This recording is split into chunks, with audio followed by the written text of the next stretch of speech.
times like these, we may have several different instincts. No matter how close we are to the victims, no matter how close we are to the congregation, nor to the city, nor to the country, nor even how close we may be to Jewry. Some of us will wish to curl up and cry, to close himself off to the world with increasing armed security and growing increasingly jaded and suspicious of others, be it by staying in on holy days for fear of identification, fear of violent reactions to preconceptions, or simply giving up. And yet, what good will this do alone? That murderer wins if we do this. The work of a terrorist is to take a small act, a small attack, and to allow the rest of us to spiral out because of it. If we fall for this ploy, we do the work for him. And some of us may wish to flee, to return perhaps to the land of Israel, where Jewry is by no means safe. We see reports every day of Jews being attacked, or threats of violence sent out, or far worse, kept in and ingrained into the minds of children. Even with this truth, many wish to find a place where danger may be present, but the shadows are not, because others will not stand for us. The left can turn their backs on us. The right can see no special situation we have, and history has shown that anyone will attack us. And yet, what good will this do alone? If Jews return back and turn our backs on other Jews, after people turn our backs on us, we are not so much better. And some of us will wish to fight back. Anyone who strikes a person with a fatal blow is to be put to death. Leviticus 21:12. I am quite confident that everyone here has felt this at some point, the need for just and equal retribution. And yet, what good will this do alone? The 11 souls will not come back to us, nor can we deal him 11 fatalities.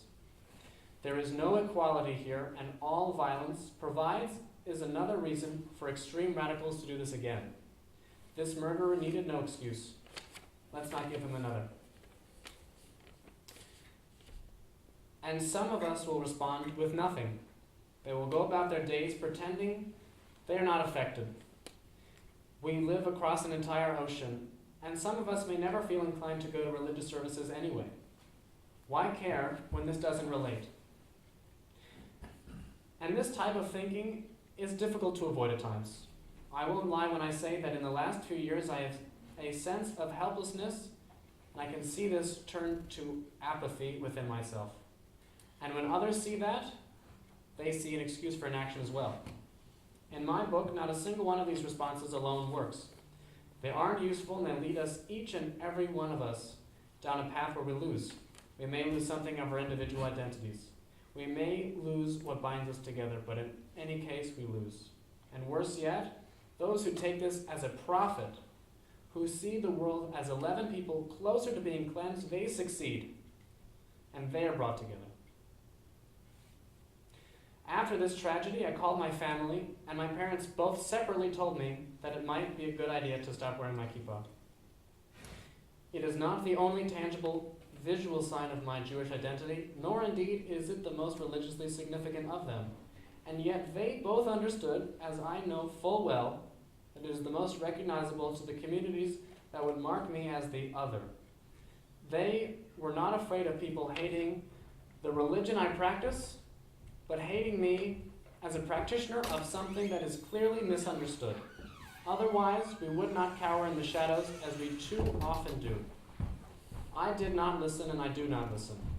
These people died for my religion, and I will not stop, as this would be a disgrace to theirs. Their practices, their lives, their memory. Nor will I stop being proud of my beliefs or my practices. I have people come up to me and say that it is nice to see another Jewish face when they are feeling alone in a place that does not welcome them. I have others say that they've never met a Jew in their whole lives, and I can make a connection with them and hopefully shed some light on something that leads and saves my life. The risk, as indeed often felt, is a backlash to those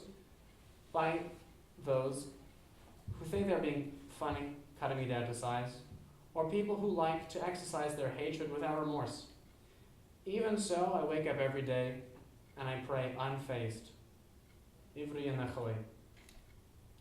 And so far, I have criticized many responses, but have not offered anything constructive. I believe, however, we are not so helpless. Tonight, we may cry and we may mourn the death of so many in our faith community. We mourn the ongoing death of our faith in the innate human decency. We mourn death of faith in security of North American diaspora Jewry, and it pains me to realize, but it may be, to some, a mourning of the death of faith itself. Sadness is not useless on its own. However, sadness brought us together.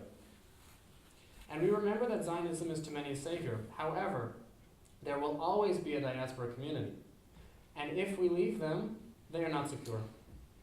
Jewry, where it is not present, will be misunderstood, and the Jews left will be subject of attacks based on ignorance. We must always have a presence, yet we must work with those in the Jewish state to support us when we are weak. And nor shall we tread lightly. I will pray that God's love does not touch this undeserving man, but neither will we touch him. We must be the bigger people. We do not have the numbers on our side to stand alone and be violent, nor should those who do abuse the power they have. What we can do is create a movement that will protect us for now, and then create the conditions in which radical elements like these will not have existed in the first place. We will act now to create lasting change on every level of society and show that we are better, that ours is the path of kindness. We will never have unconditional mercy, for no people do, but we will remember. We will use our anger that these memories give us to impassion others, but not to lash out as our enemies do. What we won't be, however, is idle. No individual response any of us have is necessarily misguided so long as it can be harnessed for positivity. Alone, it is crippling, but together it is the start of something greater. Some will comfort, some will lead, some will lie low and regain the strength needed for the next fight. We are a people, and we are strong when we act consciously and act together, within our community and across all others. Am Israel Chai. Thank you. And with that, I